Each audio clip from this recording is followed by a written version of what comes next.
दूसरा मुद्दा है ईवीएम हटाया जाना चाहिए, बैलेट पेपर वापस लाया जाना चाहिए। और तीसरा मुद्दा है जातिगत जनगणना पूरे देश के अंदर कराई जाए, ताकि आर्थिक सर्वे होकर पूरे देश की स्थिति पता लग जाए कि देश के सारे प्राकृतिक संसाधनों में, सारी सरकारी नौकरियों में, ऊंचे ऊंचे पदों पर, कोर्ट के अंदर किस जाति के कितने लोग बैठे हुए हैं और कौन लोग हैं जो देश में हिस्सेदारी से वंचित रह गए हैं।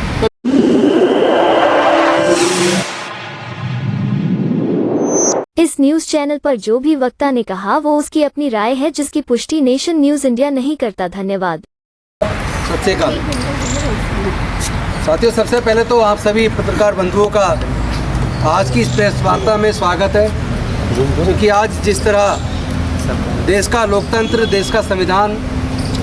देश के लोग खतरे में, उसमें जो एक उम्मीद बची है वो मीडिया से बची है। और मीडिया भी लगभग मेन स्ट्रीम मीडिया पूरी तरह भारतीय जनता पार्टी के कब्जे में है, पूरी तरह गुलामी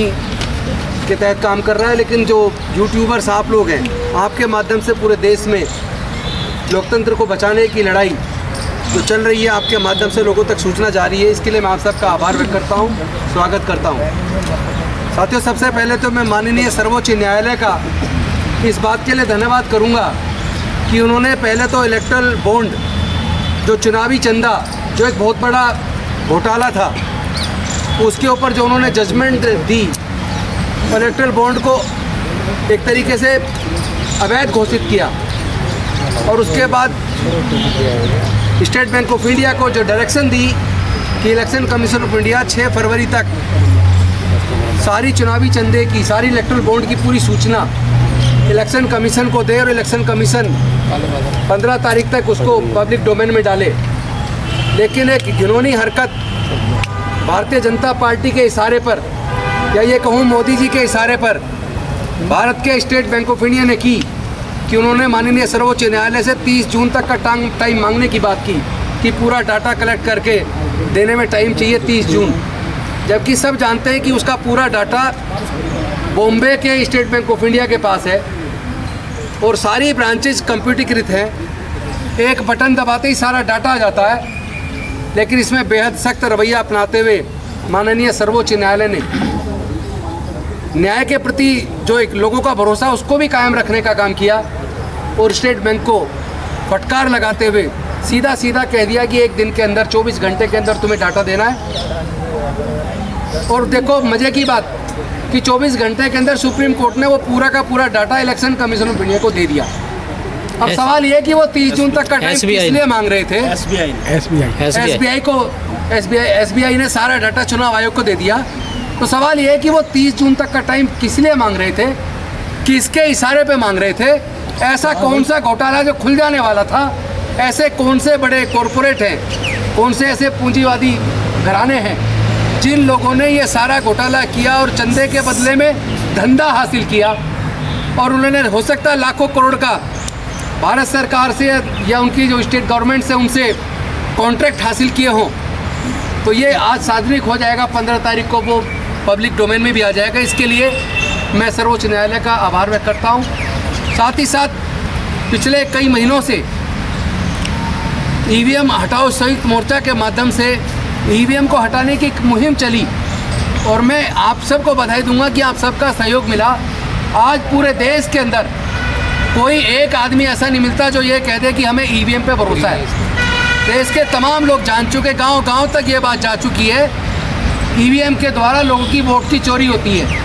वो क्यों होती है, कैसे होती है, ये तो कई बार आपके चैनल के माध्यम से हम बता चुके हैं। लेकिन मैं ये बताना चाहता हूँ, चूँकि ये पूरे देश के अंदर ये सूचना जा चुकी है कि ईवीएम से वोट की चोरी होती है, बैलेट पेपर केवल सेफ है, और जो विकसित राष्ट्र है वो कोई भी ईवीएम से चुनाव नहीं कराते। फिर ये election commission of India EVM से चुनाव कराने की जिद पे क्यों अड़ा है? मुझे लगता है कि ये संदेह कुछ ना कुछ और ज़्यादा गहराता जा रहा है कि जिस तरह आपने देखा रावलपिंडी के इलेक्शन कमिश्नर ने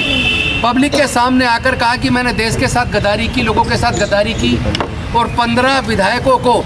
जो 70-70 हज़ार वोट से जीते थे उनको हमने धोखे से हरा दिया, और मैं अपना कसूर मानता हूं। मैं चाहता हूं कि मुझे रावलपिंडी के चौक पे फांसी दी जाए, लेकिन साथ ही साथ चीफ जस्टिस पाकिस्तान और चीफ इलेक्शन कमिश्नर पाकिस्तान जिनके दबाव में हमने ये किया उनको भी फांसी दी जाए। तो कहीं ना कहीं मुझे लगता है कि वो जो वीडियो जो वायरल हुई हैं और सबके सामने ये बात गई है, तो हमारे भी इलेक्शन कमीशन के अंदर बैठे लोगों का हो सकता है चित्त थोड़ा डामाडोल हुआ हो, कहीं ना कहीं उनके अंदर भी ज़मीर जागा हो। और आपको सबको पता है कि एक इलेक्शन चीफ इलेक्शन कमिश्नर है और 2 इलेक्शन कमिश्नर हैं। 2 इलेक्शन कमिश्नर में से एक अभी रिटायर हो गए और दूसरे इलेक्शन कमिश्नर अरुण गोयल जी ने अभी 3 दिन पहले रिजाइन कर दिया। वो जो रिजाइन हुआ है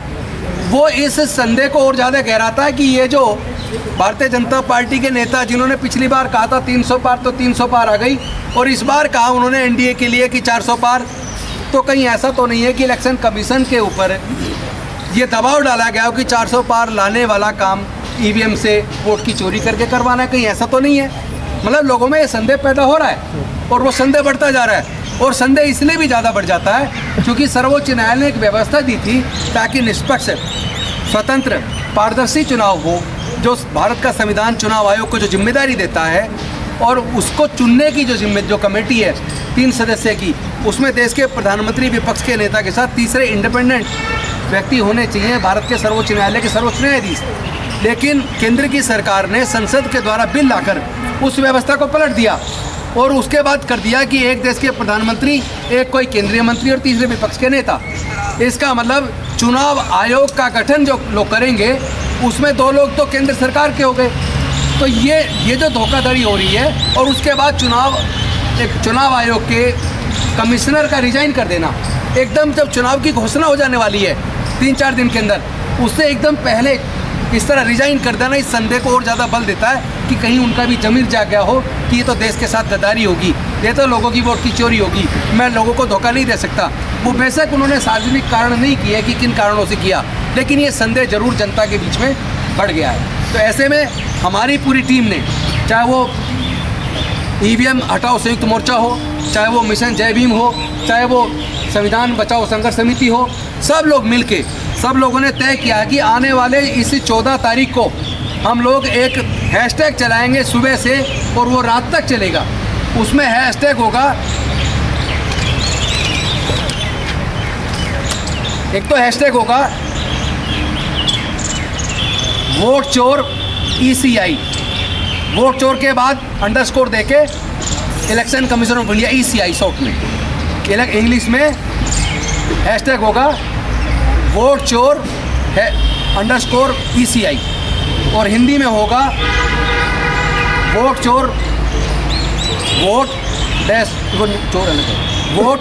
अंडरस्कोर चोर अंडरस्कोर चुनाव अंडरस्कोर आयोग। तो इस तरीके से जो चुनाव आयोग के ऊपर पूरे देश के लोग वोट की चोरी का जो संदेह कर रहे हैं, इसके ऊपर 14 तारीख को सुबह से लेके रात तक ये हैशटैग चलाया जाएगा, और इसके बाद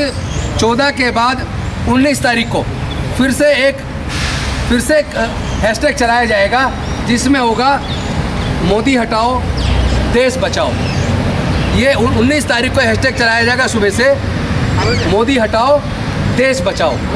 उसके बाद तीसरा जो प्रोग्राम है वो 23 तारीख को, आप सब जानते हैं शहीद आजम भगत सिंह जी की जो शहादत थी, उस शहादत दिवस पर पूरे देश के अंदर जो भी मानवता पसंद लोग हैं, जो लोग देश के संविधान को बचाना चाहते हैं, जो लोग देश के लोकतंत्र को बचाना चाहते हैं, जो लोग ईवीएम से वोट की चोरी को रोकना चाहते हैं, वो लोग पूरे देश के अंदर, चाहे वो अगर वो वकील हैं तो अपने कोर्ट्स के अंदर, अगर वो नौकरी के अंदर प्राइवेट नौकरी कर रहे हैं तो वहाँ अपने कहीं ना कहीं एक स्थान चुन लें, या सामाजिक संगठन के लोग हैं तो वो अपने निगम के अंदर, या अपने SDM कार्यालय के अंदर, या अपने DM ऑफिस के अंदर, या फिर जो इलेक्शन का ऑफिस है उसके अंदर, या जो लोग गांव के अंदर हैं वो अपनी चौपाल पे बैठ के, या शहरों के अंदर जहां चौपाल बनी है वहां बैठ के, या जहां वो पार्क के अंदर योगा करते हैं वहां बैठ के, वो लोग एक पूरे दिन का एक उपवास रखेंगे इस वोट की चोरी के खिलाफ, इलेक्शन आयोग के खिलाफ, EVM हटाने के लिए, बैलेट पेपर वापस लाने के लिए। और साथ में जब वो डालेंगे पोस्ट, जो भी वीडियो अपनी वीडियो बनाएं, और वो वीडियो सब लोग अपने फेसबुक से, ट्विटर से, इंस्टाग्राम से डालें, व्हाट्सएप करें, पूरे देश के अंदर इतना वायरल करें कि ये इलेक्शन कमीशन ऑफ इंडिया जो जनता की बात सुन नहीं रहा है, ये इलेक्शन कमीशन ऑफ इंडिया जो केवल केंद्र सरकार के इशारे पे काम कर रहा है, उस इलेक्शन कमीशन ऑफ इंडिया को इतना समझ आ जाना चाहिए कि पूरा देश ईवीएम को हटाकर बैलेट पेपर वापस लाना चाहता है। पूरा देश अपनी वोट की चोरी स्वीकार करने के लिए तैयार नहीं है। बस इन्हीं शब्दों के साथ मैं चाहूँगा, और इसमें तीन मुद्दे हैं। एक मुद्दा है किसानों का जो एमएसपी है और जो किसानों के मुद्दे हैं वो हल होने चाहिए, और दूसरा मुद्दा है ईवीएम हटाया जाना चाहिए, बैलेट पेपर वापस लाया जाना चाहिए, और तीसरा मुद्दा है जातिगत जनगणना पूरे देश के अंदर कराई जाए, ताकि आर्थिक सर्वे होकर पूरे देश की स्थिति पता लग जाए कि देश के सारे प्राकृतिक संसाधनों में, सारी सरकारी नौकरियों में, ऊंचे ऊंचे पदों पर, कोर्ट के अंदर किस जाति के कितने लोग बैठे हुए हैं और कौन लोग हैं जो देश में हिस्सेदारी से वंचित रह गए हैं।